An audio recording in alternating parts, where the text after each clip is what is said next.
Hey everyone, welcome to our stream. I'm Dr. Jamie Vona and this is Dr. Anya Schultz. And today we are bringing you, and this is Dr. Thor, who always wants to be in our stream. But today we are bringing you a new case on Stephan Sterns. I guess let's give it a second for people to come in. So how's everything going? Good. Good. So, yep. Good. We already have somebody in here. I just don't know who it is. So Okay. can you stop? Hi. Oh, there's 4 people in here. Hi, whoever's in here. We were just giving it a second for all y'all to get in here.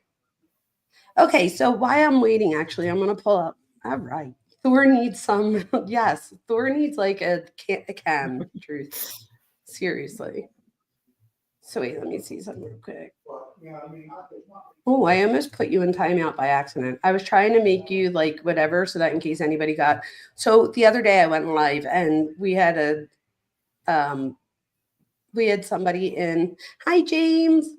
We had somebody in the chat that was like being an a-hole, but I was able to get them out.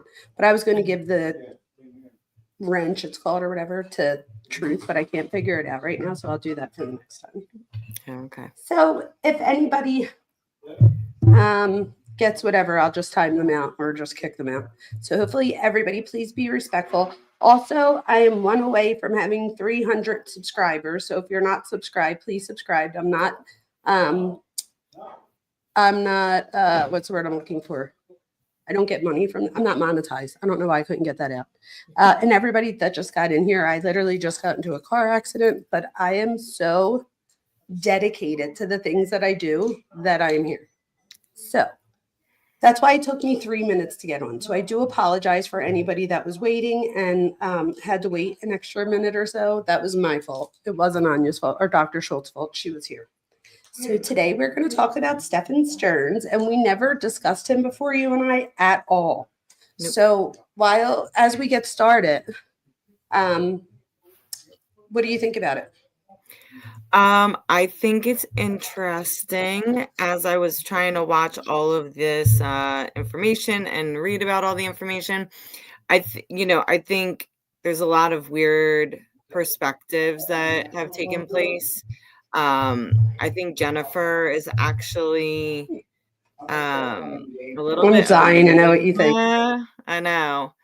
And I think it's funny that Stephan Sterns is pleading not guilty to all charges as we go through. But, I think it's one of these things where we don't have a lot of information. Do you think she's guilty of anything? While I think she is guilty of a lot, I don't think her guilt or whatever it is that we're missing or she's not saying or what we're perceiving that she thought or knew is not going to ever be enough to bring charges against her. So I don't think it'll ever be a problem. But do I think that she is guilty? Yes. As a parent, you should be protecting your child, and you did not do that. Because I think she even talks about how she ends up admitting to knowing about the assault at some point. So does she? A little. Did I miss that? Maybe she has, and I missed it. I don't know. Going on. She didn't say anything specific, but even her demeanor, like as a therapist and as someone who understands psychology to an extent, it was hard for me to look at her and not think that she was guilty or have some sort of perception on her behavior. But then I had to keep reminding myself that everybody grieves differently. Everybody deals with shock differently. Because it kind of reminded me of the Andrea Yates case, but in reverse. So where Russell Yates had... what do you mean by that? So Russell Yates had like zero emotion when he found out his wife killed his children. And everybody's looking at him and like, how are you doing a news conference and no tear? Your wife just killed all 5 of your children. And you're just like, she's really sick. What? Yeah, she is sick. But how are you not having And feelings? He forgave her. And he wound up forgiving her. So like I thought she played that part where there I'm was glad you brought that up. really a lack of emotion on her part. Like, and then it looked like she was trying to be emotive, but wasn't doing well at it. And I don't And know part whether of that that could have was, been because the detective kept saying, in the one thing, he's like, I don't believe you or whatever. And he's like, you're not even reacting. And I feel like you're right. I feel like that's when she starts reacting. yeah. So so I think she definitely knew more than what she states that she knew. Because even, I mean, you're a mother, I'm a mother. I don't know how many other mothers we Yes. have in here, but there is a maternal instinct that cannot be ignored.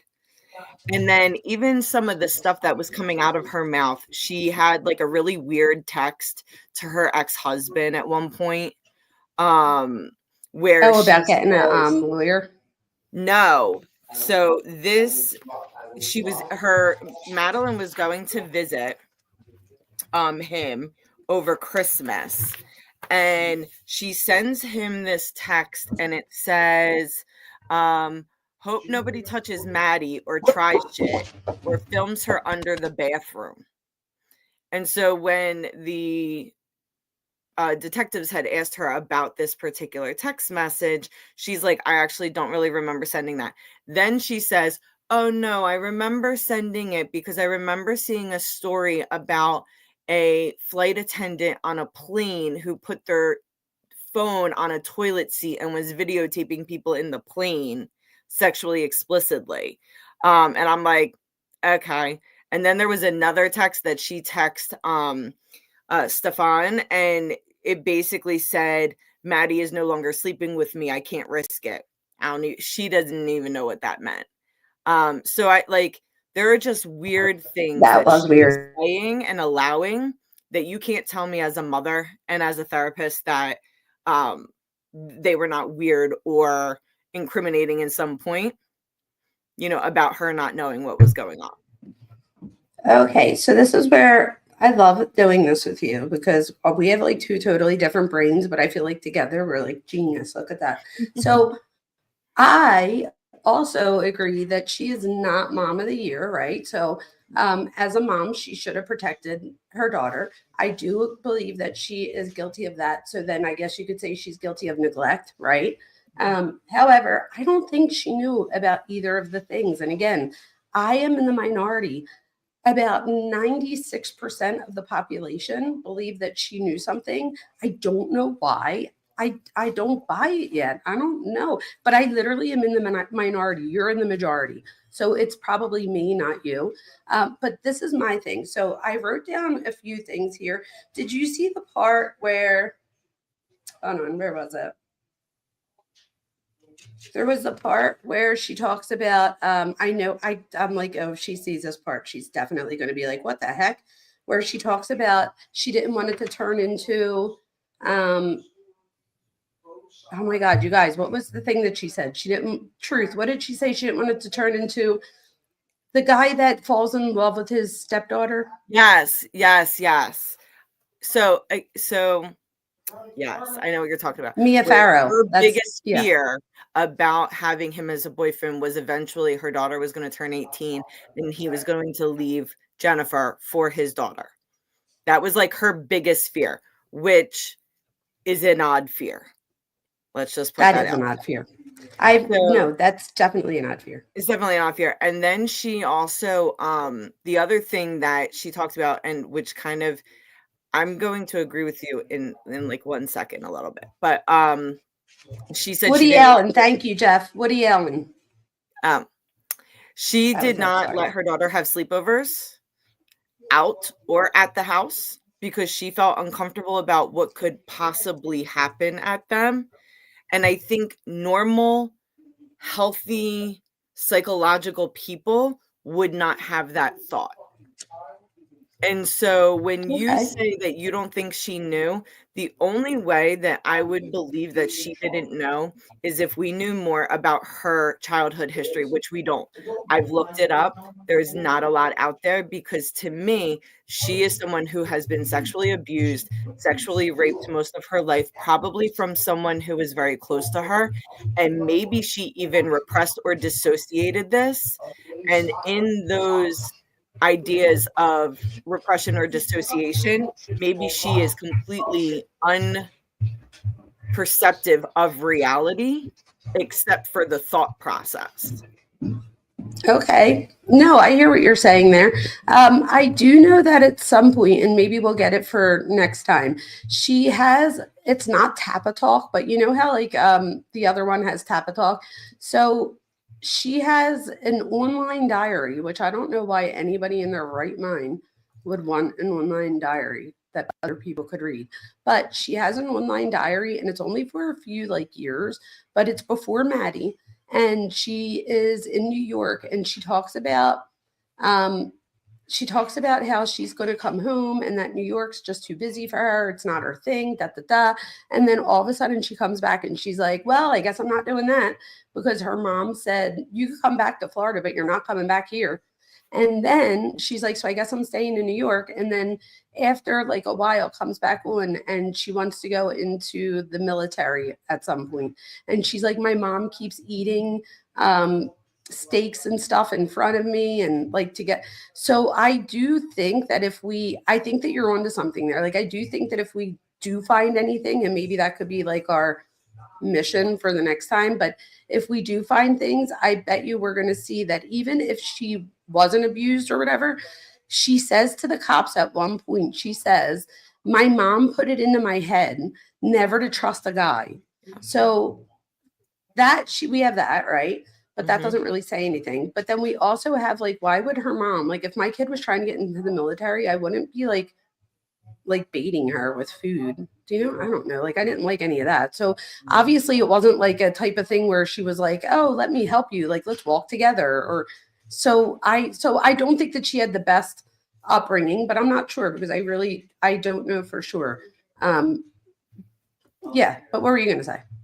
No, I agree with that. I mean, even the dynamic, and if anything, maybe even her or Stefan, both had maybe some attachment disorder problems. Mm, Because we obviously know from research that our attachment disorders early in life replicate as adults. And yes, they so do. seeing that pattern, but not recognizing that it's not healthy on both of their parts, seems totally plausible to me, which could lead to, you know, Stefan's idea of pedophilia. If he is not recognizing how to have certain relationships. There was also information that he had a brain injury when he was young. And I so don't, okay, so the mom talks about his brain injury. I don't know if you saw any of the videos about the mom and dad, but I so feel I like, have it, but I have not watched it. oh, you have to see. So I'll Yeah. have to share His some of the parents stuff look that I found. weird. But yet his mom seems like his mom calls him a narcissist at some point, but like she just says it so like whatever, like he's a narcissist. And then I'm like, well, maybe you are too. Like I don't know. But that's just we're not diagnosing anybody, everybody, just so we know we don't want any problems. Nobody's diagnosing. We're just talking about behavioral traits. But my thing is like she was so quick to do that. And she says, well, you could thank the mud for him being alive. She said that the guy, he was, first of all, where were you watching your kid that your kid was in the somewhere where somebody could just back up over him? Yeah. Do you know what I mean? And then she said the guy hit him going this way and then like goes back and hits him this way. So she's Yeah. like, he hit him twice, but there's no record. She can't find the record in the hospital. And she also said that they didn't stay overnight because she was afraid of like being exposed to other germs. But my thing is, if your kid had a head injury that was that bad, why would you You leave wouldn't the have had a hospital? choice. So the fact that they left the emergency room, like, was it that bad? I mean, maybe it was. I don't know. I've gotten a concussion before and been sent home that night. So maybe Yeah. it was, but that was a concussion. Not, I don't consider it like having a traumatic brain injury. So now I'm like, are they Right. just trying to like focus in on that to give them an excuse for why their son would do this? Maybe. You know what I mean? So Mhm. what I did before, so I made a video, and it's like really short. It's like 3 minutes. So Okay. I was going to play this. I just have to get it to come up first. So while we're waiting for that, here we go. My channel, my videos. Where's it at? Here we go. So let me bring this up, Mhm. and then I'll play this. So 1 sec. I just have to attach it. All right, here we go. And so in this video, you guys, this video is, it's just like 3 minutes or something, but it's more about grooming and how people could be groomed, right? Also, I wanted, before I play this, I also want people to remember when I play this too, that people can be groomed, right? So I don't think that Jenn is mom of the year by any means, but this shows how groomers, they groom the, hi PKC, they groom the moms and the kids, or the dads and the kids. So they look for somebody vulnerable that they, I also want you guys to keep in mind that Jenn tells us that she has bipolar disorder and she's on a medication, and that was part of the reason why. What about that? That she asked them to sleep alone. Yeah, for That her was weird. job. I'm like, you won't allow, yeah, like you won't allow a sleepover, but you'll let her sleep upstairs. Well, I think it's weird that you I sleep with don't your like that. 13-year-old period every single night anyway, so. Why don't we tell people about that? Because I don't think that enough people out there, when I talk about this in class, I'm always like surprised at how many people don't realize this. But you guys, you shouldn't be sleeping with your children. We were just talking about attachment disorders. I can't think of like, I mean, talk about attachment disorders. So think about it this way. This usually often will happen too if like mom or dad aren't together. So let's say, or even like mom and child has to move into an apartment, whatever the case may be. And so the child feels, it's a different scenery. Maybe mom, because we usually see this in a mom sense, mom lets the kid sleep in the bed with her to, feel better, whatever. The problem with it is that let's now fast forward 2 years, let's say, and let's say mom's back on the dating scene. You don't tell your little kid that mom wants to have like sleepover time with your new boyfriend type thing. So to the kid, they wind up getting kicked out of their room and replaced with this next person. And then what if this next person winds up being a great person and we get married, and it's like now the kid already doesn't like I don't know. And the kid's going to have to eventually get out anyway. So my thing is, the younger you can get them out of your room, the better. I say no more than 3 months after 3 months after birth. What do you say? Same. I am not for it's one thing to come and sleep in the bedroom possibly, but never in the bed. I'm completely against that. Even as a new mom, there's safety issues, but then there has to Yes. be, our jobs as parents are to produce independent functioning adults. If you are constantly sleeping in my bed with me, that is not what we're producing. Now, it's fine if in the morning they want to come in early and they're 5 years old and they want to snuggle with you for a little bit. Totally different. Yeah, no, I But hear you. the other thing with Madeleine too is you are 13 years old. 13-year-olds want their independence. And the fact that you're not begging for your own bedroom, your own bed. So I'm so glad you brought that up. I think, and I'm going to put this out there, you guys, and again, this is just my opinion. I have a feeling we're going to find out that Madeleine thought she was in a relationship. That's possible too.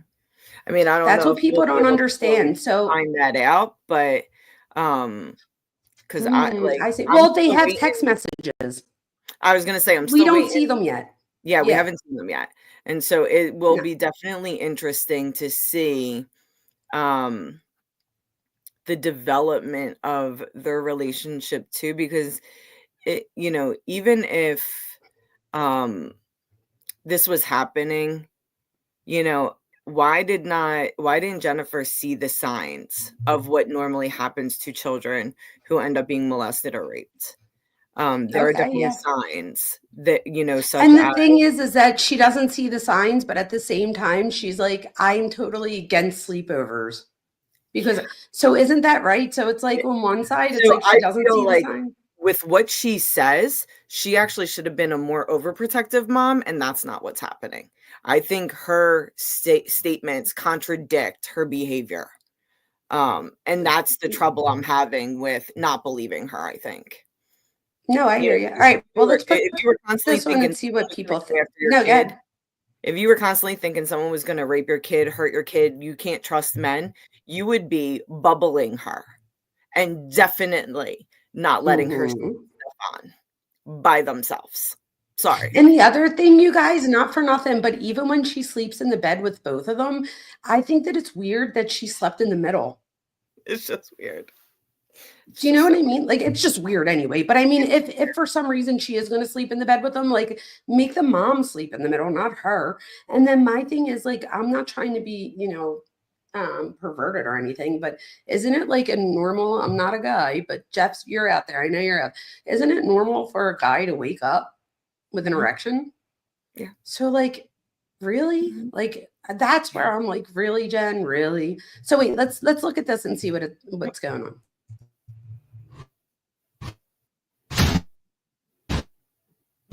Oh wait, I could.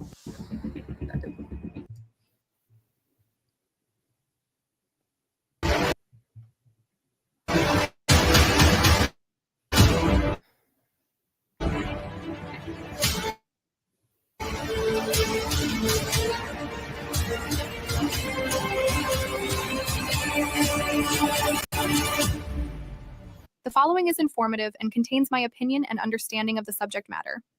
Viewer discretion is advised. Please like, subscribe, and share if you enjoyed this so that I can continue to bring you content. Thank you so much.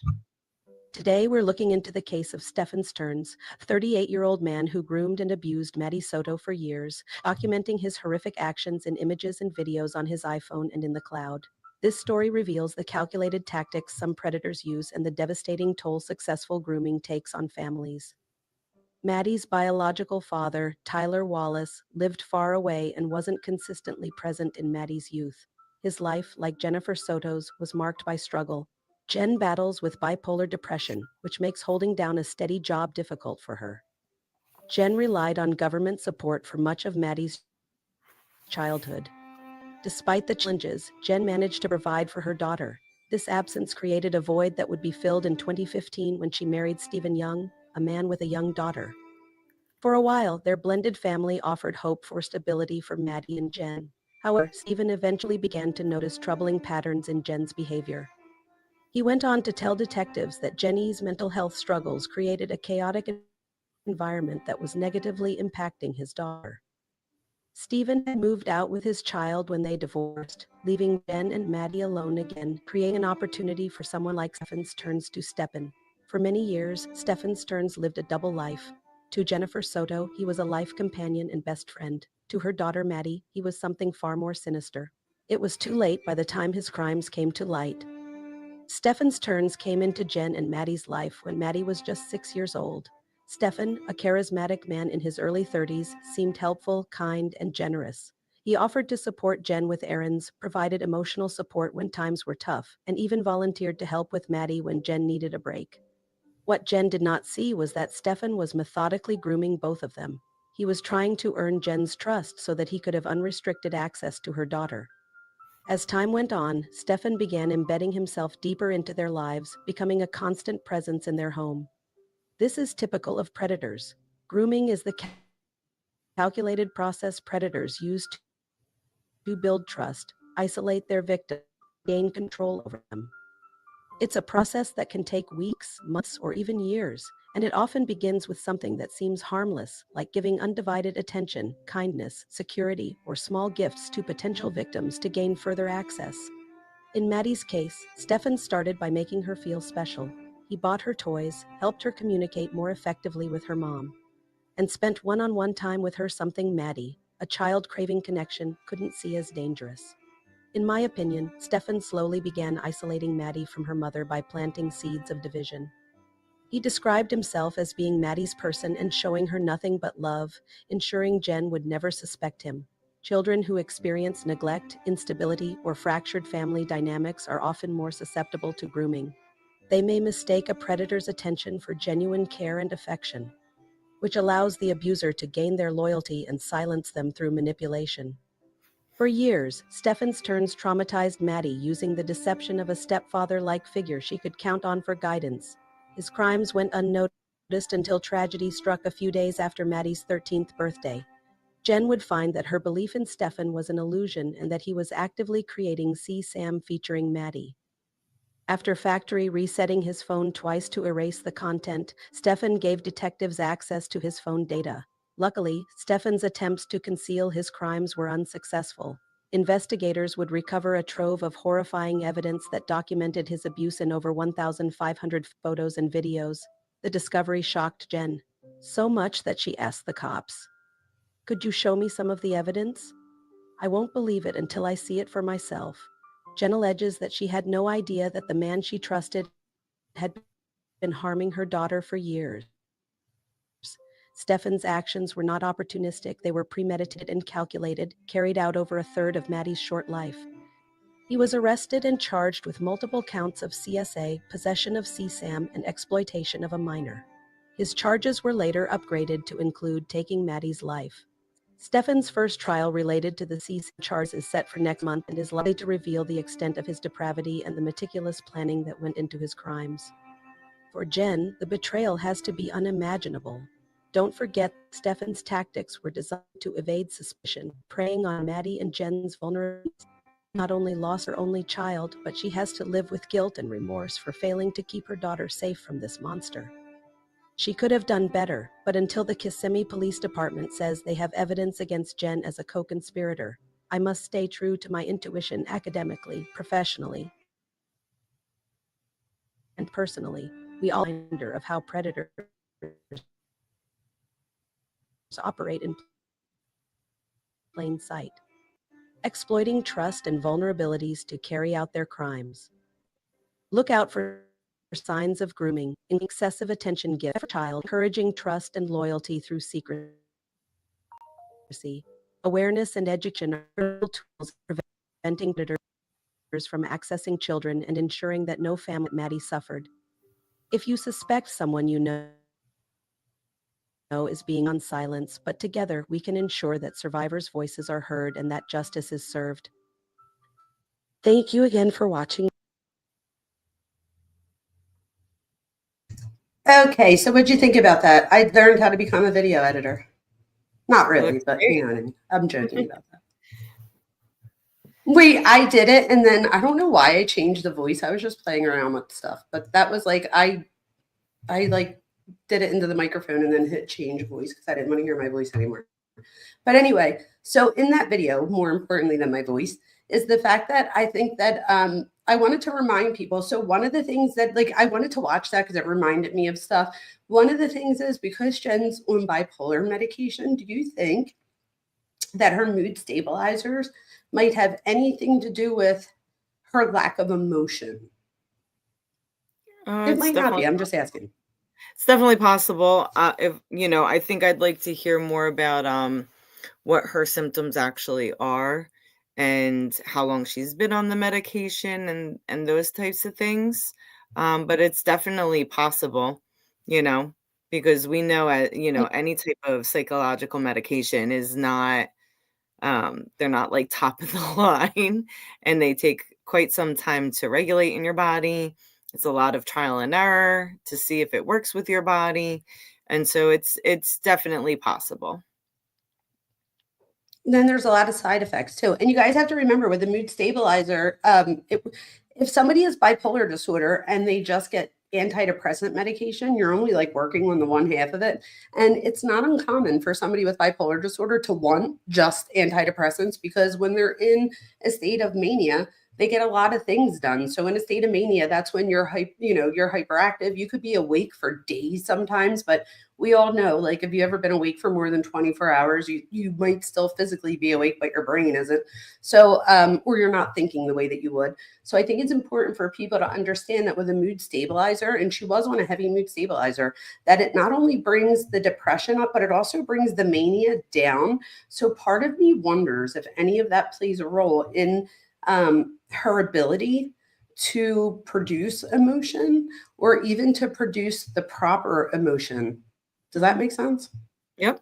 So one of the things I also wrote here was, at one point Jennifer talks about being a watcher. So she watches Maddie and Stephan interact, and the police officer was like, he definitely, because I was even thinking, like, what the hell does that mean?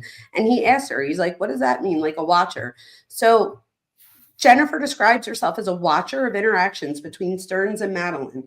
This is a red flag, you guys, especially after 7 years together. Her passive role makes me question why she wasn't more involved in her daughter's life, particularly around Sterns. And the cop does ask her, he says to her something along the lines of, what are you thinking right now? And she said, I thought I knew him better. And he said, and he like repeats her and says, you thought you knew him better? Like, what? So that was like her excuse for why she let him go up. After like thinking about this, so I took little pieces and then I put my little psychological insight on it in case I had like a whatever moment and couldn't come up with words. And thank God I did this, because I literally just got into an accident, you guys, like an hour ago. Please like and subscribe if you can, because I am not monetized. So that really helps the channel and it helps get both of us out there.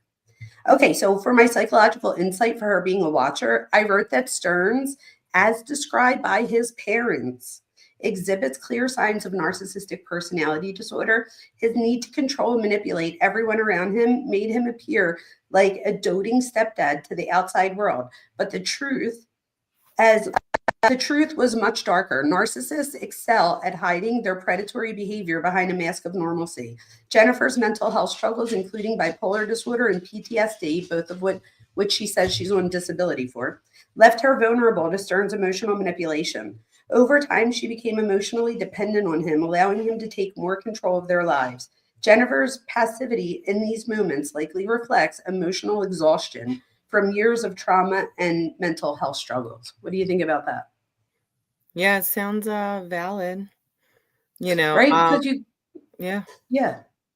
What were you going to say? No, it's definitely, I think, interesting, even just being a watcher and seeing things develop and stuff. I think for me, it's more or less like, again, I want to know more about the medication and how long, and if she's been going to treatment, because even as a watcher, I feel like you should have been more perceptive. Because even they were talking about a part where they had broken up, but she let him move back in because they were best friends and she trusted him. And then she needed to see the evidence. And then she sees the evidence. And even when, the cops are talking to her, she's like, well, even if you showed me the evidence, I do believe he like sexually assaulted her, but I'm not sure if he killed her. And I'm like, girl. That was cringeworthy, wasn't it? I'm like, girl, like if you were watching and paying attention and see, but then again, I think what happens too in the watcher mentality, whatever her own struggles are, you may be seeing what you never had and wishing it for a loved one. And yes. And your perception of reality may not be 100% because you're like, I never had a father who really cared. Even though her father owned the building she was living in, but he seemed a little rough around the edges from what I was gathering, Well, and he winds up picking up and like living the van life. Like he decides to go live the van. Yeah, like you're not letting you're letting your daughter live there rent free, but at the same time you won't let her daughter have a room, or it's just, I don't know. So I think if maybe she's trying to see something in him for her daughter that wasn't necessarily there for her, than her So perception. there might have been red flags, but maybe she didn't look at the red flags because Correct. she wanted so much for her kid to have what she didn't have that she didn't see them. I think it's important to tell everybody what Jessica says here. Hi, Jessica. I feel like even the most passive mother would have at least taught their child that something of number one importance is not to keep secrets from mommy, and then follows it up with, I have always made clear to my kids that if anybody says don't tell your mom, that's when you most need to tell what's going on. And I think that is huge, you guys. It is so important to let your kids know from the very beginning that a manipulator or somebody, anybody that says don't tell your mom and dad, or if you tell, I'm going to hurt your sister or your brother or any of that. Like, it's so important for us as parents to put this in, to tell this to the kids from the very beginning so that they know, if this stuff is happening. This is one of those things why I'm having a hard time with her, is because I think Jessica is right. We do. And from what Jennifer says, it sounds like you would have been saying these things. If you don't trust men as much as you claim to not trust them, no sleepovers, you're constantly asking about sexual abuse to her dad or making sure nobody's looking at her, like, then why wasn't this addressed with her? And if it was, Right. then why are we letting our daughter sleep with our boyfriend in a separate bedroom? Like, I don't understand that mentality. Like, the things. Okay, you guys, we call this cognitive dissonance. This is where we feel two different ways about the same thing, and we're trying to make it, extremely torn with her, because I feel torn too. Part of me thinks like she might just be that naive and broken.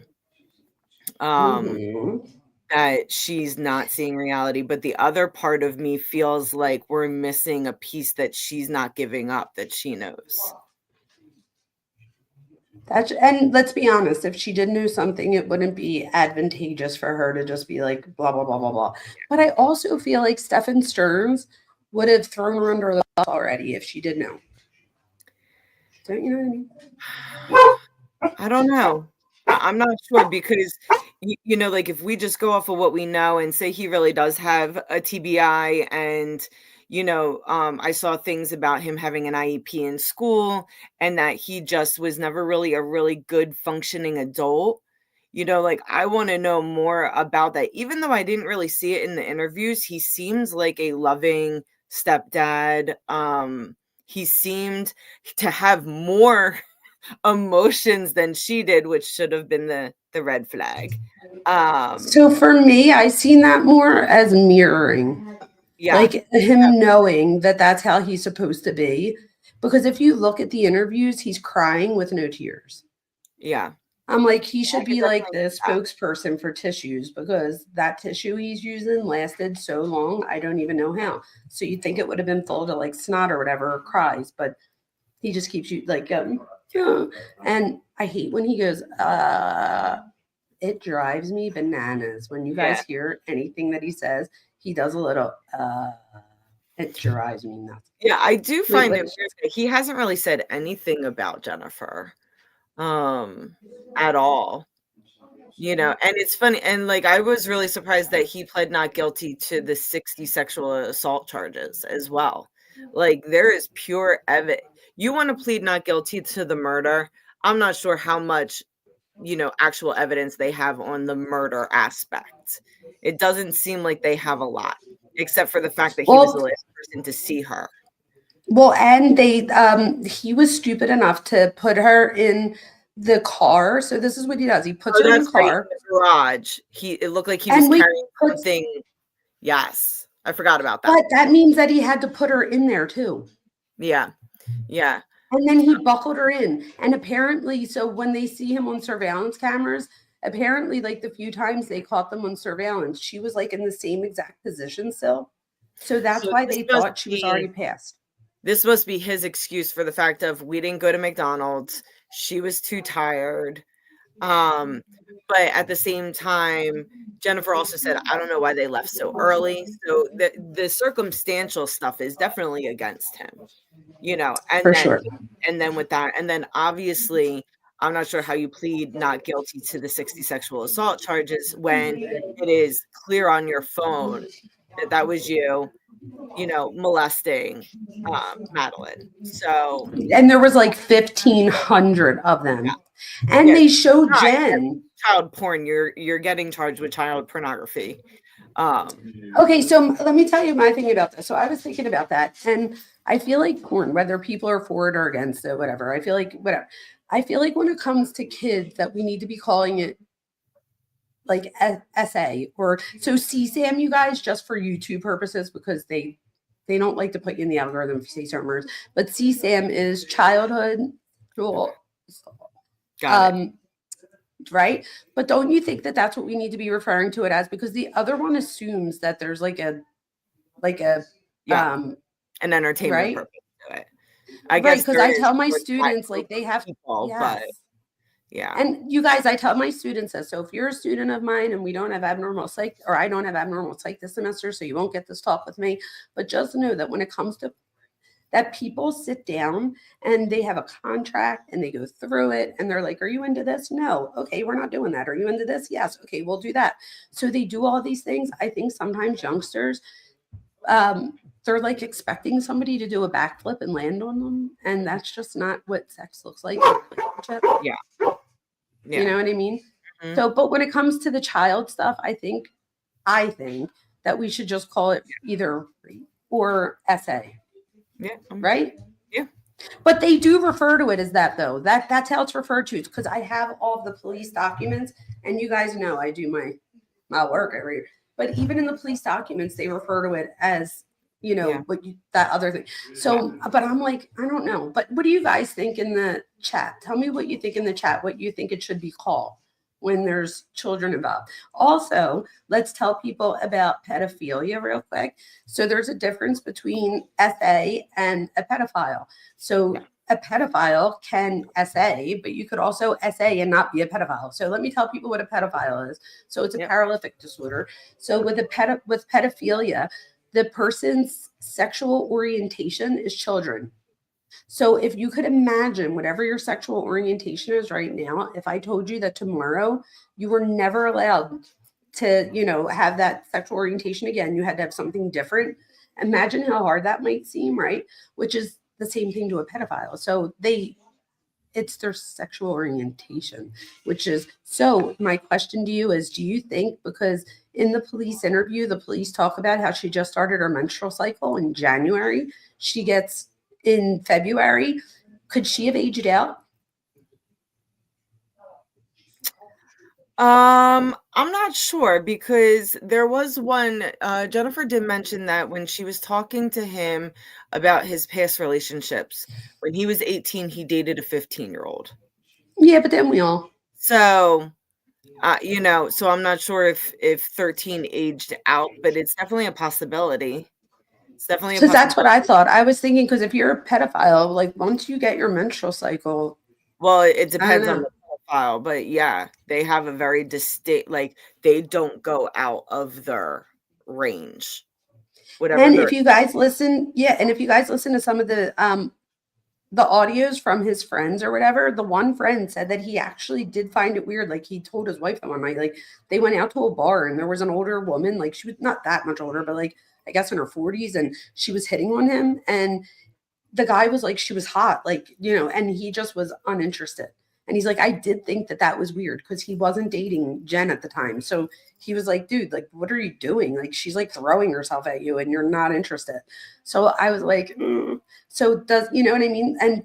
And with Jenn, did he date her, like I said, because of his access to Maddie? Maybe.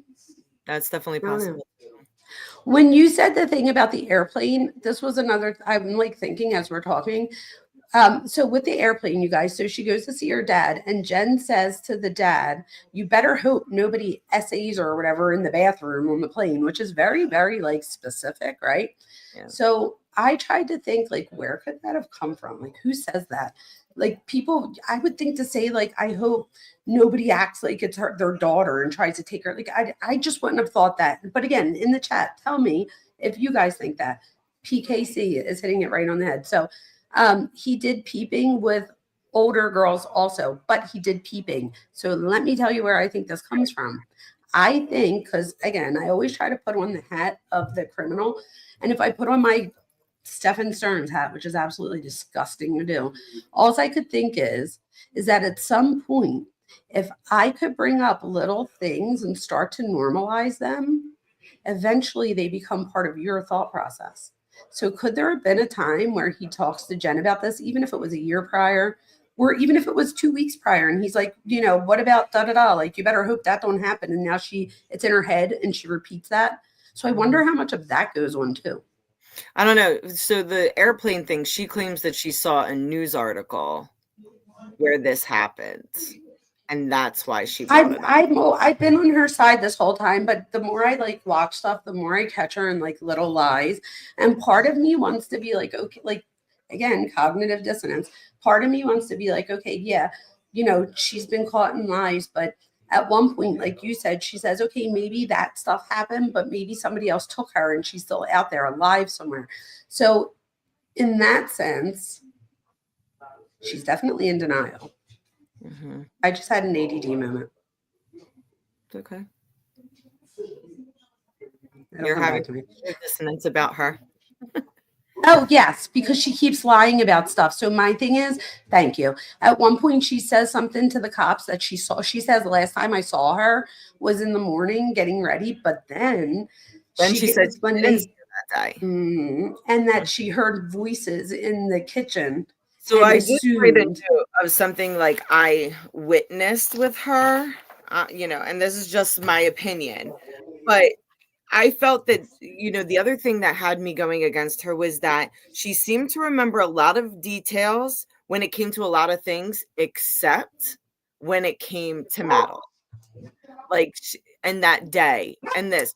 You can remember what you were talking about the night before, almost what she was wearing, some of the plans that, and when they were asking her, all of these questions about that text message that happened 2 months prior, but yet you can't remember the important questions that they were asking of, he's never walked the dog before, but he walked that day. She's like, yeah, I don't think he has ever walked it. Your boyfriend has either walked your dog or he hasn't walked your dog before. This is not a difficult question. I agree with that, Anya.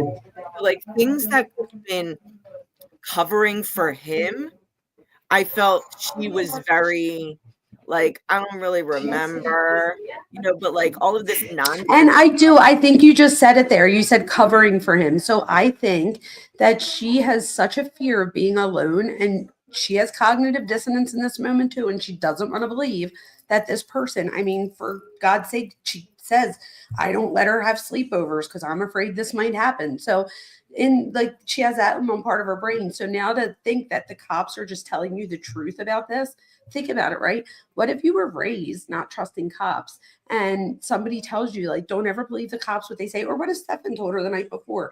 If they interrogate you, just remember, I would never, whatever. So maybe in her head, she thought that the cops were lying to her and trying to get her to talk about something. So, but again, that's lying to the police and that's against the law. So that's where I with her. But at the same time, I try to play devil's advocate and think maybe she really at that moment, but didn't she already at this moment know about the pictures? And that was another thing. She said that she didn't recognize his peen. She's like, I don't recognize it. You don't. And then in the second one, yeah, right. And then 5 years. Yeah. And the second one, she's like, no, I don't. She said they were like, oh, you recognize it here? And she's like, well, it's not the peen that I really recognize. It's all the stuff around it, like the blankets and pillows and stuff. And she even goes as far as trying to get herself to think if it possibly could have been the peen of her roommate's son, who's 15. I'm like, girl, no. But they were the things that made me think that she was in denial, truth saying. I don't know. And she does talk about how she, so I wrote here when the detectives, they wind up showing her the images. So they show her the images. So I said when detectives show Jenn the disturbing images found on Stern's phone, her calm response is unsettling. Okay, I do admit that. The detectives found 35,000 inappropriate images on his device. About 1,500 of them were featuring Madeleine. What's even worse or heartbreaking is that they found drawings of Madeleine, ready for this one, in her notebook of horrific things that he was doing to her. It's hard to imagine how Jennifer processes this information. So you guys, there's one interview with the police and he's talking to the math teacher and he winds up at the very end, says, is there anything else that you could say or give me or whatever? And she says, they keep their math notebooks here. I have her math notebook if you want it. And here it's the math notebook. I have the picture. I didn't want to put it on our live because it's so inappropriate. But when we get off, I will send you the picture. It's literally a picture of, like, as she draws it. So it's a girl picture if you were the gynecologist.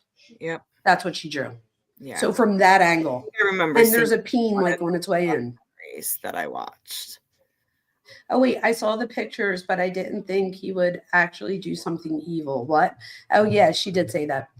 Yeah. But my thing is, what about the teacher? Did the teacher miss something there? Like, why are you collecting? Like, there was pie. There was like the thing for pie right next to it. Mm-hmm. So, like, is the teacher not like looking through the notebooks? Through the notebooks? Because there was another picture of a girl on her knees and a guy standing there, and she was pleasuring him. I mean, unless it's one of those notebooks that are just their scratch paper, and so that's all it's used for.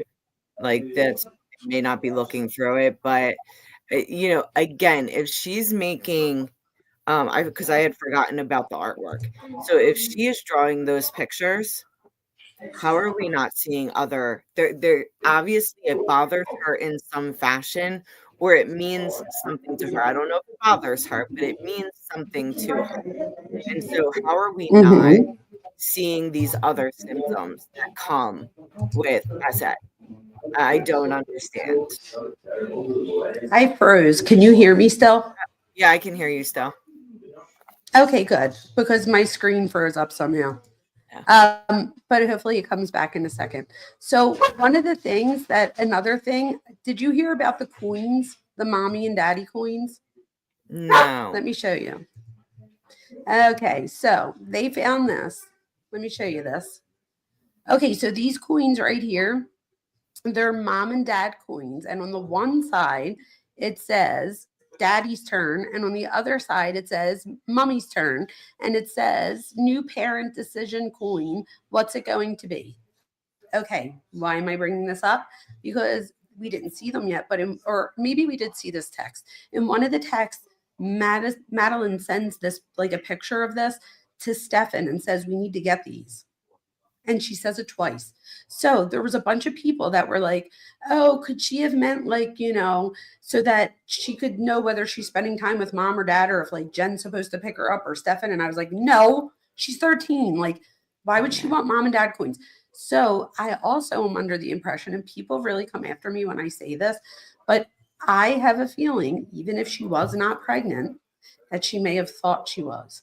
And that might be enough for him to feel threatened, right? Because he's definitely going to get caught if she's pregnant. So even if she wasn't pregnant and it comes out that she's not pregnant, could she have thought she was pregnant? And could that have been enough to scare him? And could he have just been going along with this part here so she didn't say nothing before he got to see her? Mm-hmm. Isn't that weird? The coins are definitely weird. However, this gives me, going back to the grooming, what if Madeleine was in love with him? That's what I think. The grooming process. So this actually reminds me of a recent story. So there's a local kid who I went to high school with, who I was actually very good friends, who is going to start serving a 6-year sentence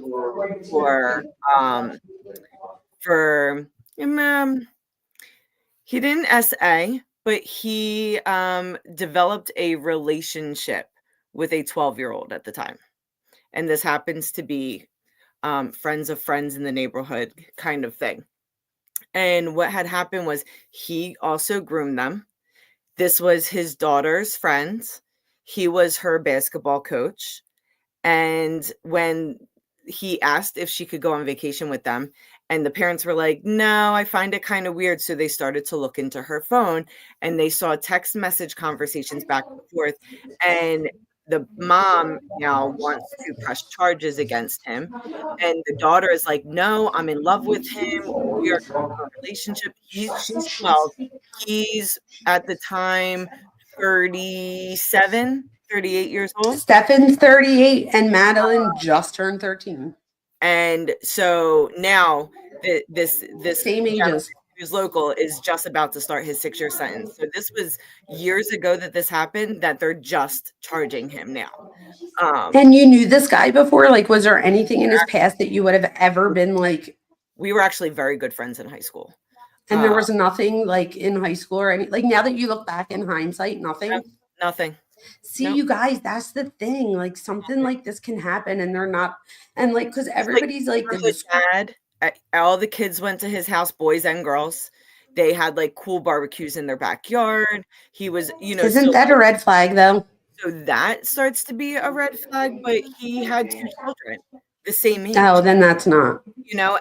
And then they had a very close-knit community. So everyone had kids on the block.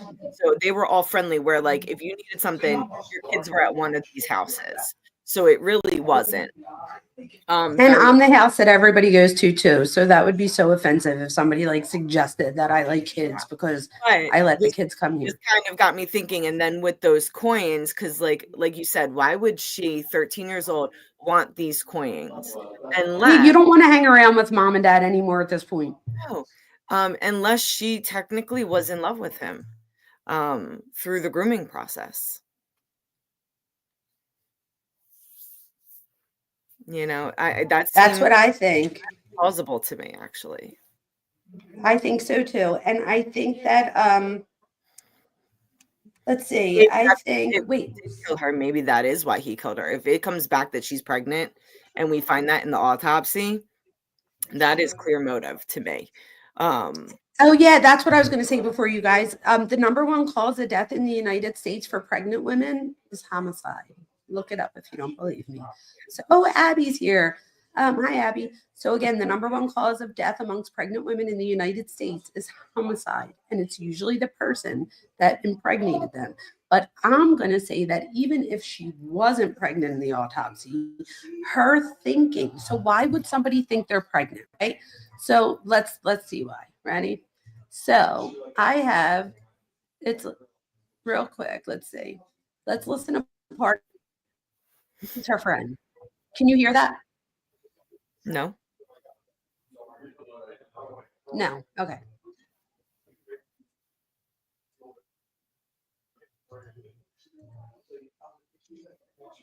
Before we started the Can you hear it now? I'm here and I'm the lead detective. A little bit. The case for Maddie. Okay. I know you spoke to Orange County detectives in the past. Some were all right. Some were in I'm in a house right now with my wife, so I kind of know how to talk to females and stuff like that. So, I just have a few follow-up questions from when you spoke to Orange County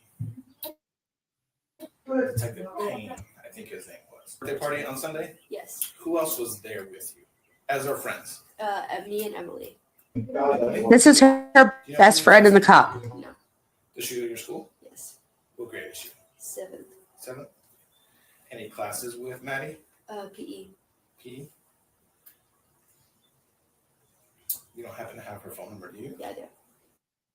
Mike, give it.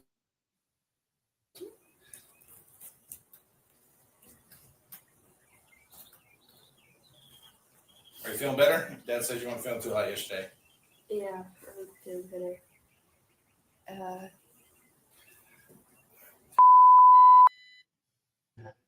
Whenever you guys hear a pause, they're saying Madeleine's name or the police redacted it. All right, so you two were basically the only friends that were there at the birthday party. How was she during the birthday party? Was she outgoing, happy? When Emily got there, she kind of changed her mood, but I was the first one of her friends to get there, but she was kind of on me for stuff. Like, she would kind of get mad at anything I asked.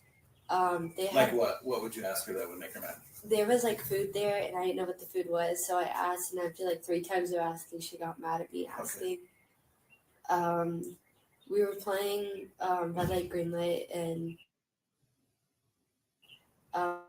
she got mad because I wasn't standing in the correct spot, and it would just be about. I know it's difficult for me to ask, but I have to ask because it might be important in the future. I know you share with either Detective Payne or the other female that was speaking with you that you and Maddie kind of were maybe on the same cycle. Yeah. Does that make sense? Okay. All right, this is why this is important. Payne, you said that Maddie may have gotten her period later on. Yeah. Was that in February or January? January. January. Okay. Did you two discuss it all about February's? Not really. Okay. All right. Because I think you also mentioned to him when she doesn't get it, she's kind of moody. Yeah. Or okay. Did it appear that way when you guys were at the birthday party or the weeks leading up to it? At the birthday party. She did. Okay. She seemed. Of course, I didn't know that last night. Yes, exactly. So I'm gonna scoot a little closer. So during the birthday party, That's the audio. kind of the way It she stopped. would if she didn't get a period. Yeah. Or it was shooting. Did she say anything else was bothering her during her birthday party? No. Yeah. Oh yeah, she had to her writing like literally like she told all of us like the day before her party. So she was mad that no one could make it because everyone was like out of town or like Okay. they couldn't make it. And she was upset at that. Yeah. Okay. In going through Maddie's text messages, you guys appeared to have a group text going between you and a few other people. Yeah. Okay. She asked you about dates for MPAs. Yeah. Okay. You still have those text messages? MPAs are their state test. And the reason I'm asking is because it looks like when she asked for the dates for the MPA, either The thing I went to Monday. Oh, okay. And it seems like nobody replied or those messages didn't go through on her text on her phone.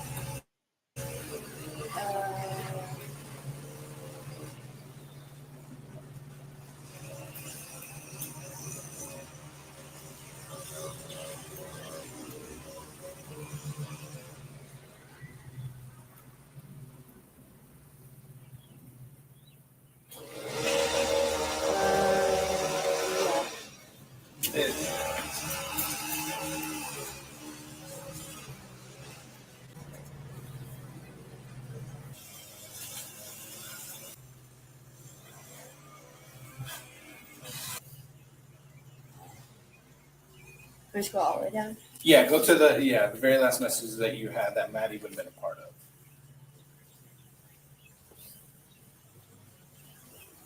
Like my kids. Scroll forever. Yes, lots of talking.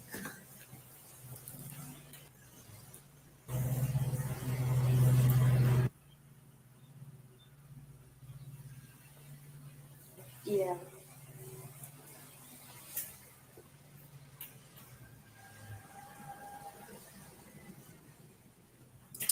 I forgot to mention, just for the record, Sage's mom is also present with this interview.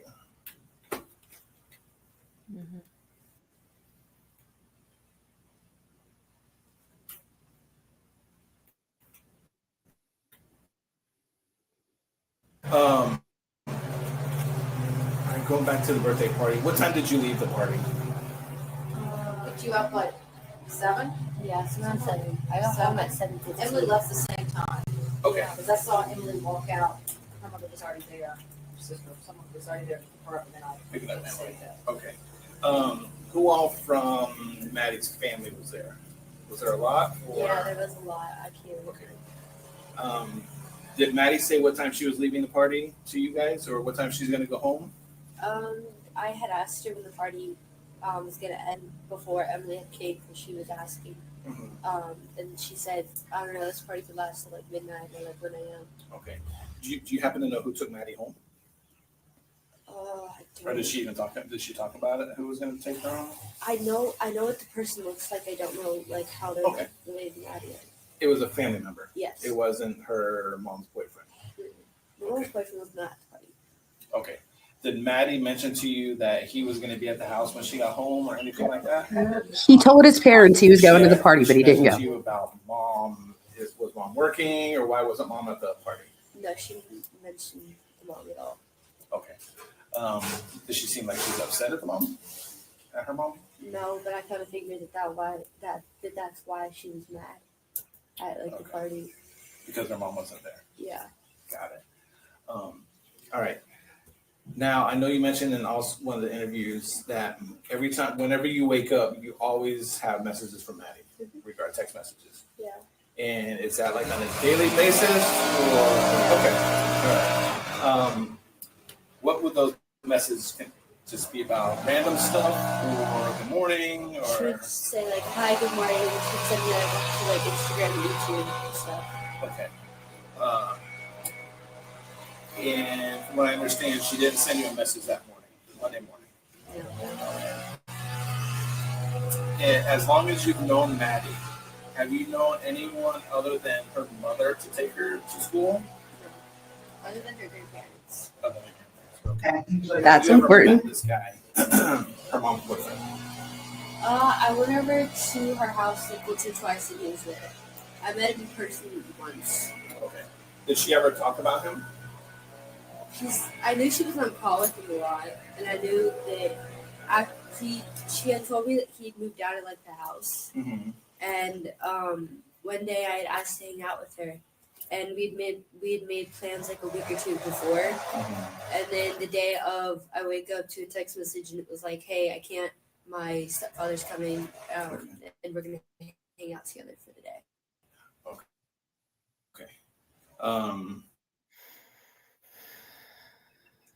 Did she seem like she had a good relationship with? They seemed really close. Okay.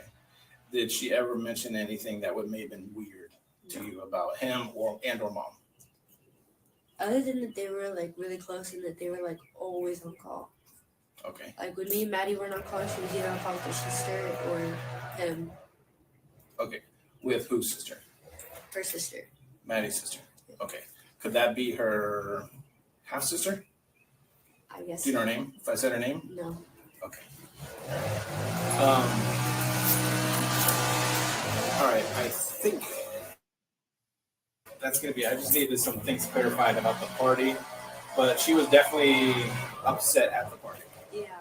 Okay. Did you feel that she was upset at anybody in particular or just upset in general? Upset in general, kind of. Okay. Was she crying or anything like that? No. Tell her what she would do. Tell them what she did. When I first got to the party, she got mad because I didn't have a gift. Okay. Which I had already given my gift to her at school, but she had said like, "Where's like the rest?" Mm-hmm. And I gave her like this really big bag of like full of stuff, and I was like, "What do you mean, where's the rest?" And she was like, "You said that there were gonna be like a whole bunch of stuff as like a joke, and then like, so where's the rest of the stuff?" And I was like, "This is it." So when I showed up to her party, she was like, "I barely got any gifts, and I was surprised I didn't get a gift from you." Mm-hmm. And I was like, "But I already gave you my gift at school." So, and then at the end of like the party, like when me and Emily were like leaving, It's over in a mad minute. at me because they didn't like shake all of like her family members like hands to like say goodbye, which I kind of was like, "Oh, bye," and then like I left, and then as I was like crossing the street and stuff, she got mad. She was like, "I always get in trouble after you leave because you don't say goodbye to everyone," and I was like, I say goodbye. I just don't say it very loud. What did she always have these kind of mood swings, I guess you could say, call them? Yeah. Okay. Because I know.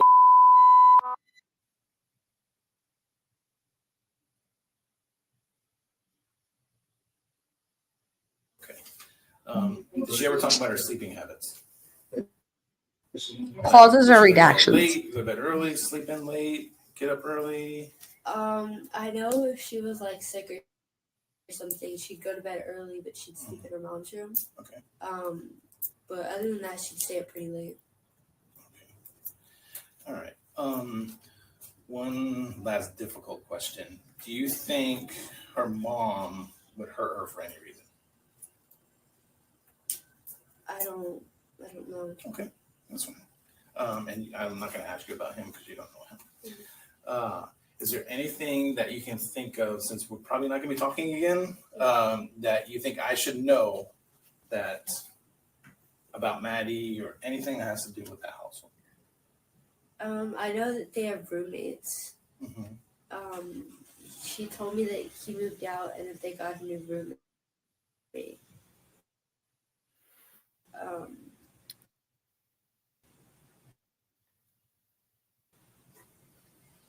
I don't think I can think of it. Gotcha. All right. Her phone is, I'm telling you this, so if there's anything that you need from her phone, we have to go get her phone fixed. For some reason, it's not letting her do, it's not saying there's a phone number on it anymore. It just keeps wanting to do the email address and we can't get it back. So we've got to take it. So but I don't know if we take it. We've been holding off on taking it until after you talked to her because I didn't know that if we redid it, we were afraid she might lose messages. Gotcha. If you could do me a favor, and they'll probably ask you when you're at the phone store. I see you have an iPhone. If you could back. So that was pretty much the end. They were just talking about how to save the things. What was there anything like from that stuck out to you? So, and this is the thing, before I tell you this was the last night of her life. So she dies later on in the night. Right. The thing that stood out the most to me is when I was listening to the mother's interview about the birthday party.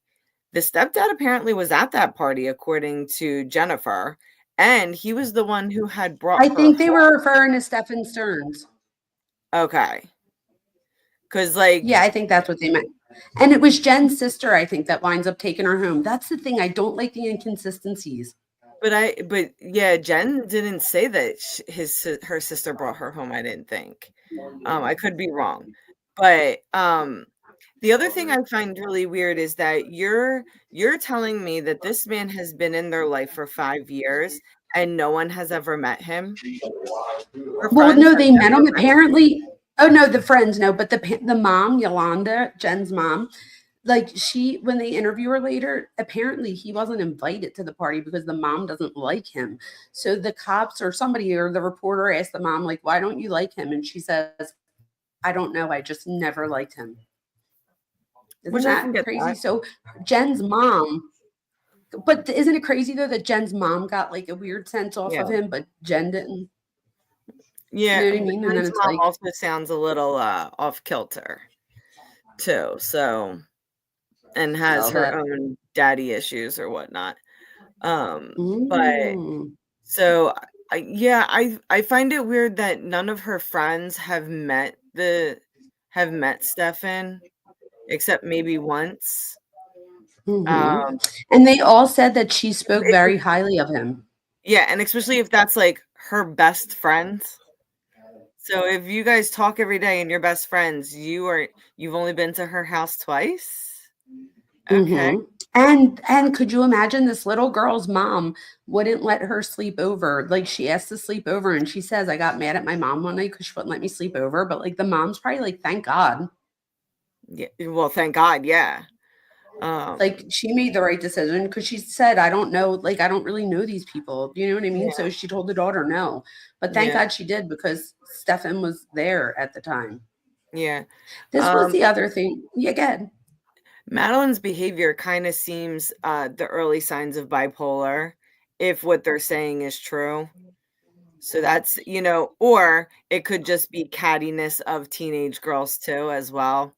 We would need a little bit more information, but I think some of what the friends were saying was somewhat odd behavior. Yeah, right. How she was like mean. And the fact that somebody was saying over here too, like how sad is it that they were playing red light, green light? Yeah. So innocent. And then she went home to do something so adult. Yeah. Yeah. But that I don't like. Yeah, there's a lot of things going through my head that go off course, but go ahead. But wait, so then they asked the little girl about her period, which says to me that the cops also somewhat in their head are thinking this too. something. Yeah. Why else would the cop ask this little 13-year-old girl about their periods? Yeah, He because even says, I know this is uncomfortable. the cops ask Jennifer about Madeleine's period as well. Oh, and if she has pregnancy tests and she says she has two under the sink and they're like, are they still there? And she's like, I don't know. I haven't looked. Yeah. Yeah, that'll be really telling. And I'm hoping that, because I know his essay court is coming up in April. It was But supposed to be February. well, the preliminary was in February, they said. Oh, And yeah, it was. You're yeah, right. and didn't want that to be public. So That's we have no ridiculous. information about what's going on or what. All I know is that they're trying to get the death penalty off the table. Right. Well, can you believe that in Florida that you could get that for SA?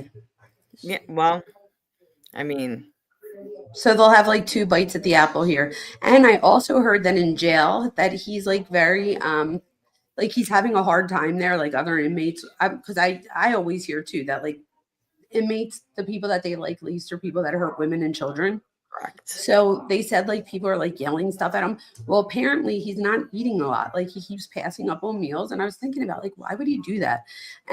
But he keeps using commissary. So I'm like, maybe he's afraid that somebody might put something in his food.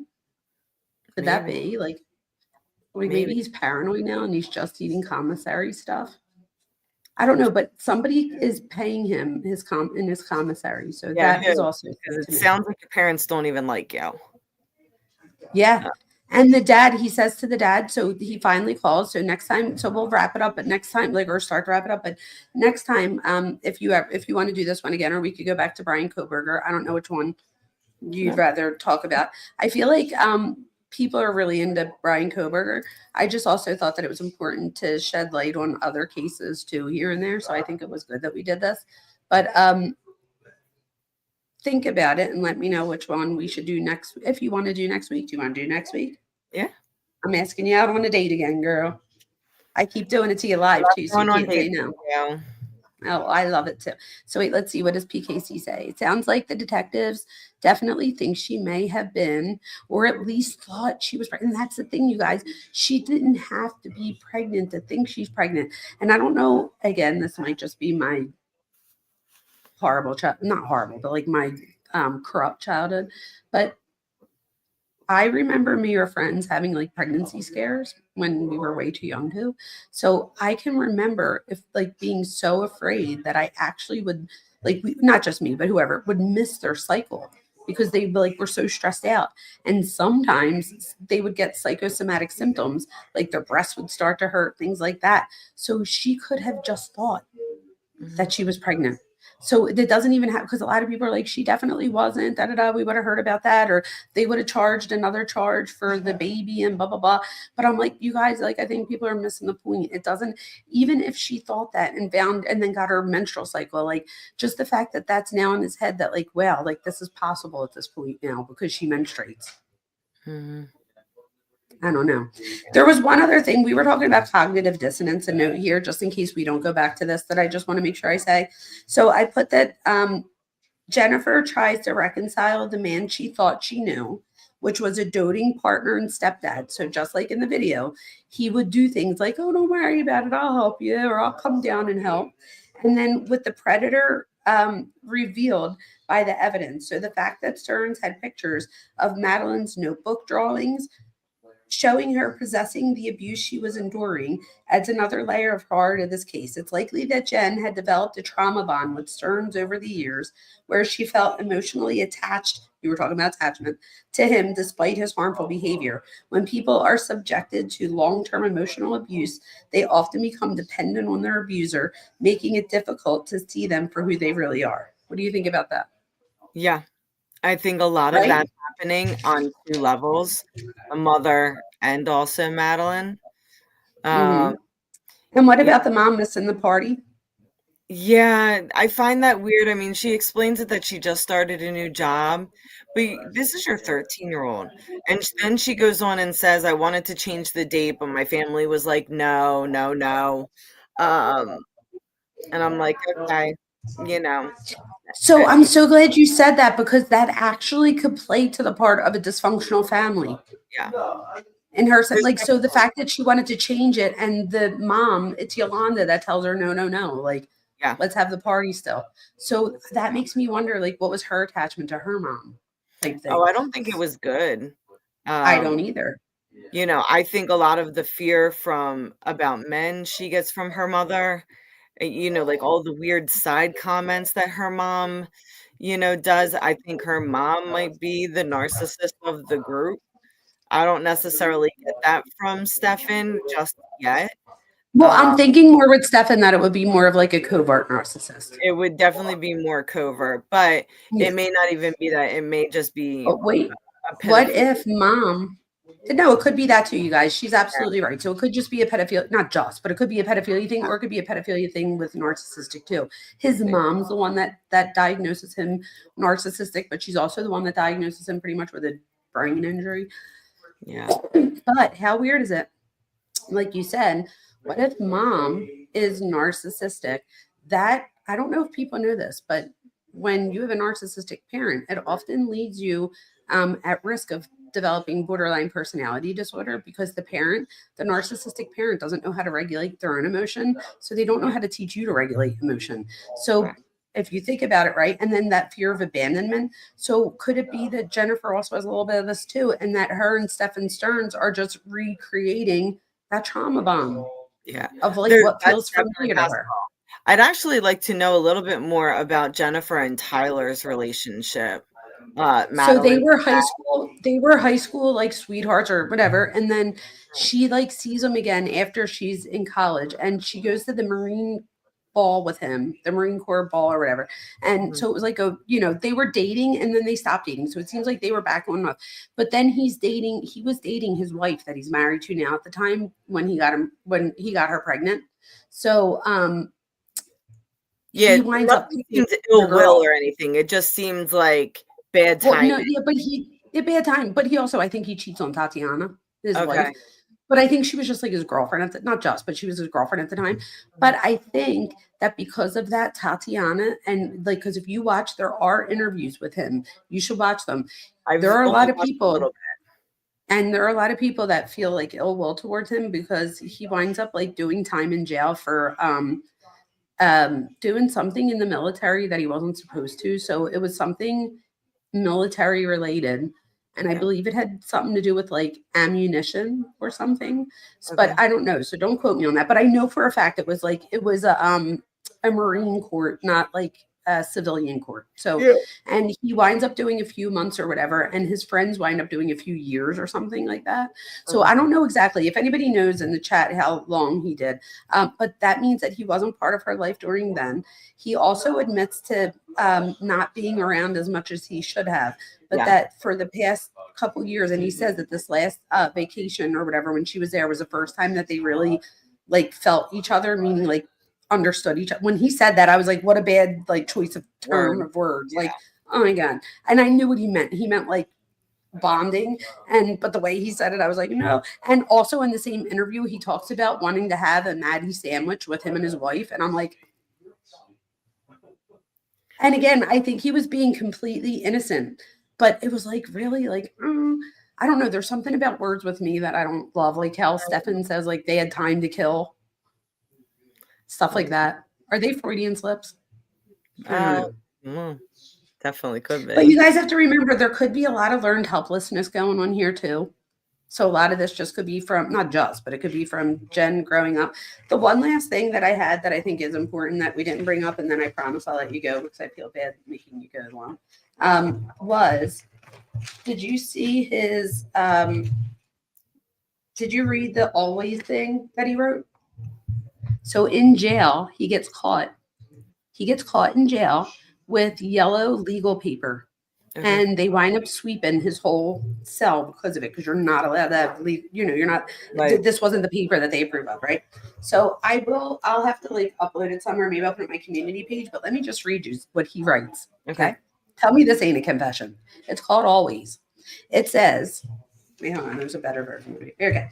Your hair was like honey your eyes stormy blue. Gone for too wait. Gone far too soon. I will always miss you. Your it's like really light. Your smile.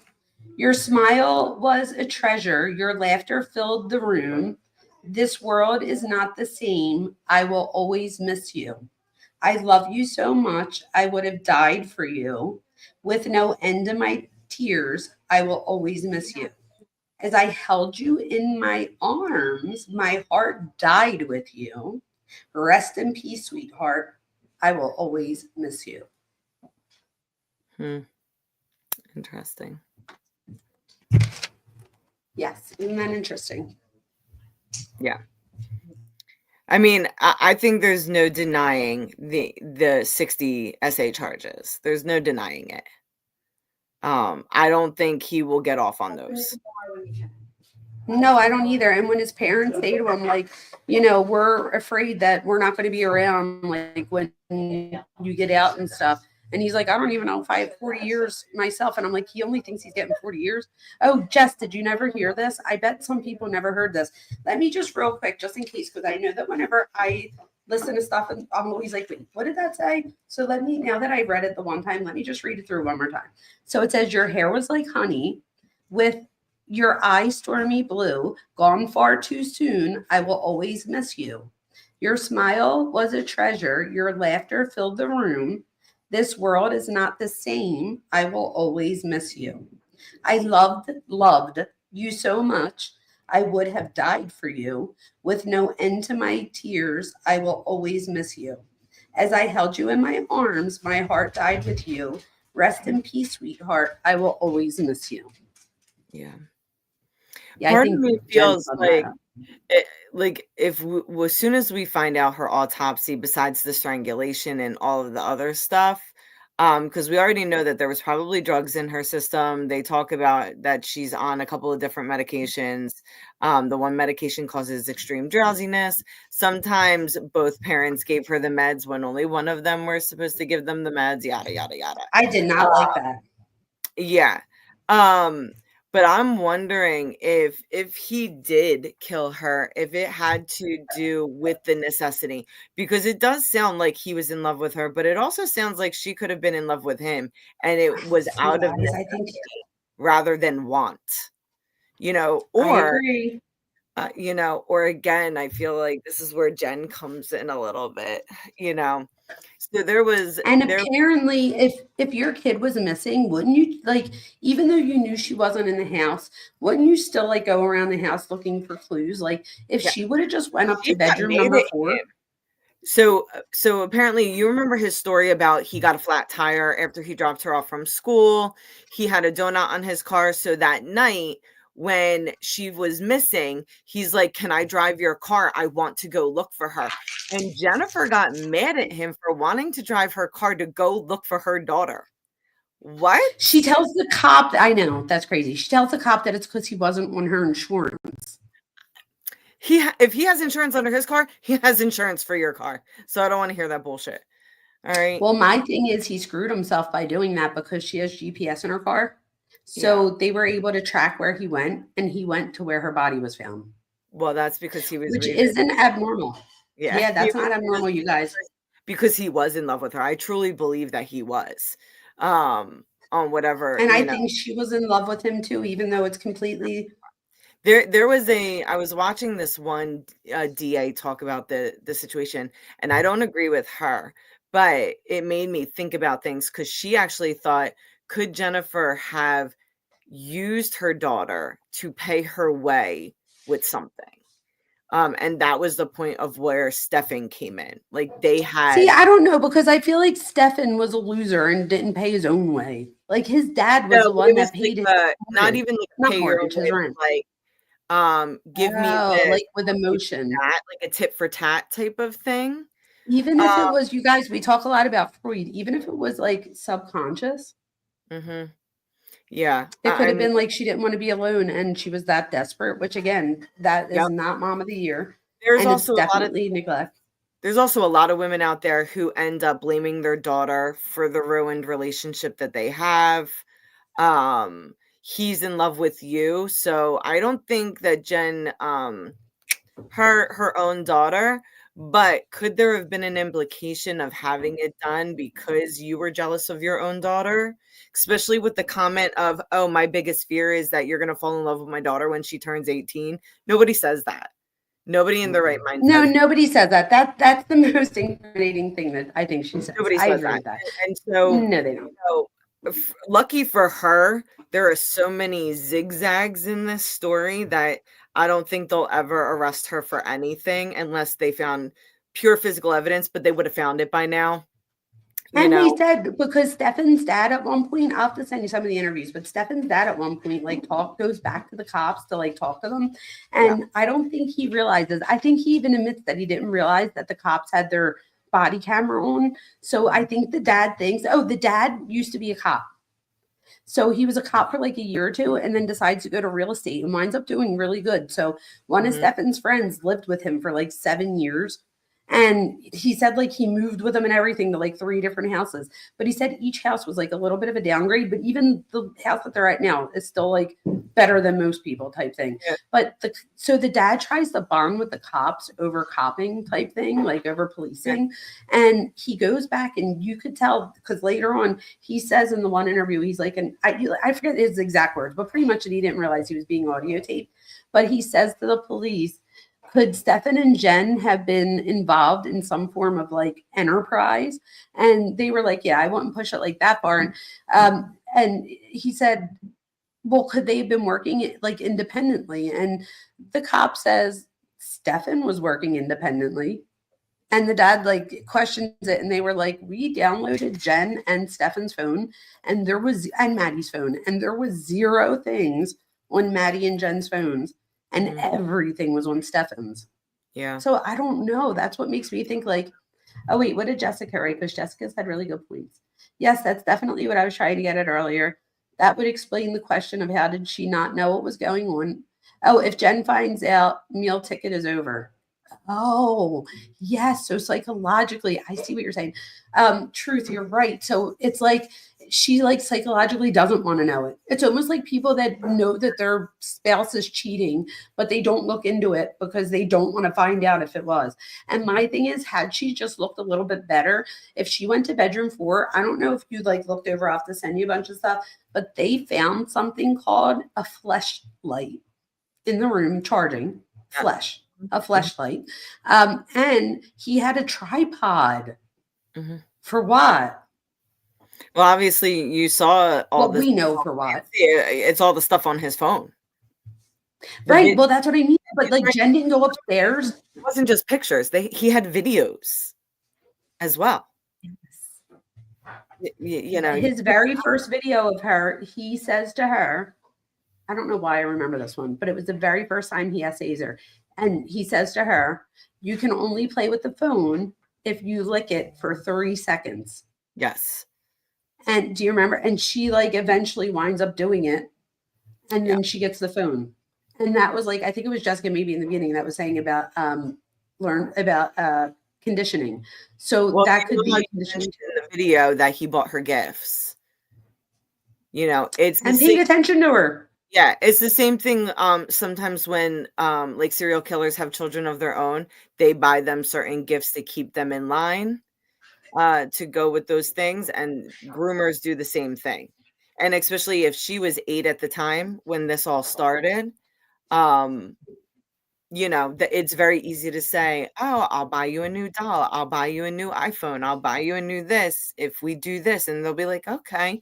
And then you've already groomed them to say, well, if you love me, you'll do this. We love each other. And this is what that's what I'm afraid of. And 8-year-olds don't know the difference. We have, you know, what we call concrete operations where they only know forward things of what they've learned. There's no they can't reverse, you guys. So they think of it like a videotape. They can't go backwards. Right. And so if they don't know any better and this is all that they've ever been shown, then it seems normal. you guys, one of the things we want you to learn from this, because I'm sure Anya feels the same way, is perception's reality, even when it's not real. So what we mean by that is, even if, like, let's say mom and dad break up because dad spent all the savings on hookers, right? But then that's not appropriate to tell your kids. But let's say Saturday night your kid's hysterical and you're like, what's going on? And the kid's like, I know dad left because I asked him to drive me too many times to the mall. Like, the mom would be thinking in her head, like, nah, it's because you used all of our savings on hookers. Like, but you wouldn't say that to the kid. But to the kid, that's their reality. So just if that's what they perceive, you have to then come back with that and be like, oh, absolutely not. Like, it had nothing to do with you. Mom and dad are still going to be friends, type thing. And also, you guys, if you're ever in that situation, don't talk about each other to the kid. But just remember that a perception is reality, even when it's not real. So who knows what Stephan was feeding her as far as like words. And Jenn, right? And Jenn. Yep. And he tried to make it like this big happy family, and we wanted to be together for the holidays. And so I feel like that's all part of the groom. It's like what Jenn always wanted. What Yolanda didn't get to do with Jenn's dad because they divorced. And I don't know why they divorced, but maybe Jenn was like, look, I could find real love. Like you're wrong about him, mom. Mm-hmm. Mm-hmm. Imagine having to live with that now. Mm-hmm. There's nothing worse than when the narcissist turns out being right. Yeah. Yeah. Yeah. And she'll probably remind her of it too for the rest of her life. It's so unfortunate. Probably. But yeah. So you guys, before we hang up, we'll give it like a minute because I know there's a little bit of a delay. But will you guys put in the comments whether next week we do either we could do this case again or we go back to Kohberger. I have a feeling people are going to want to go back to Kohberger, which I'm totally fine with. But we'll give it a minute or whatever to see what people put. Oh wait, and Jessica says, not if he groomed them well enough. It's like girls who find out their partner's cheating. Yeah, that's what I was saying. Oh my God, that's so funny, Jess. We said that at the same time. Yeah, so that's like that same thing. So part of this could have just been Jenn not wanting to know. You know what I mean? I'm trying to see if there's anything else while I wait. Nobody commented of what they wanted to do. If you guys are still in here, can you please subscribe and like, because I'm not monetized and that's the only way I'm going to get out there is if people subscribe. And we want to reach as many people as we can. Stay on this case, please. G14 classified. Will you please subscribe and be my third? Wait, I have one more till I get to 300. So my goal now is 500. So I hopefully I reach 300 by tomorrow, and my goal is now 500. But again, I'm not monetized, so if you guys could like and subscribe. G14 says classified says stay on the case, please. So what do you think? Because I do think that there's so many people that talk about the Kohberger case, but I also think with the Kohberger case, you get a lot of those a lot of people that like come for you type thing. So I feel like we talked. I don't know what else to say about Kohberger. Like we've talked it's kind a lot about all of those people and there's so much. Yeah, there's so many. Yeah. Yeah. And I think that, wait, True says, Dr. Vona, I wanted you to see this. See what? Oh, even everybody's saying, please stay on this case. Okay. So I guess they made our decision for us. And what I could do is, so I have like access to all of the documents. So I printed them all out. Like these are all what the police say. And the police even say to Stephan's dad in that same interview, they say to him, they're like, did you get to read my printout yet? And he's like, no. And he said, you know, maybe you should read my printout. And in the printout, I was like, what did he mean? So of course, when I like got to his, he tells the whole story and he pretty much lays out how Stephan was working alone on this. Okay. And I do think that there's like a lot of women. Oh wait, you can't drop a link on what? I don't know. Hold on. Did somebody want? So, Truth, you know my email. So if there was anything that you needed to tell me, just email it to me, girl, and I'll figure it out. But are you okay with staying on this for next week? And I'll send you some like interviews you know who you should watch? Plunder and The Docket. So and Gray Hughes Investigates. So Plunder, The Docket. Yeah, Plunder, The Docket, and Gray Hughes Investigates. They work together because can you believe that they had to pay $3,000 for just some of these documents? So what Plunder does is, The girl was being abused. Yeah, something's fishy. I agree. Yeah, I agree. But what they do is they put their money together, because what was happening was like they were all paying thousands of dollars and they didn't know if they were going to recoup their money. Thank God all of them have a lot of followers, so they do get money coming in, thank God.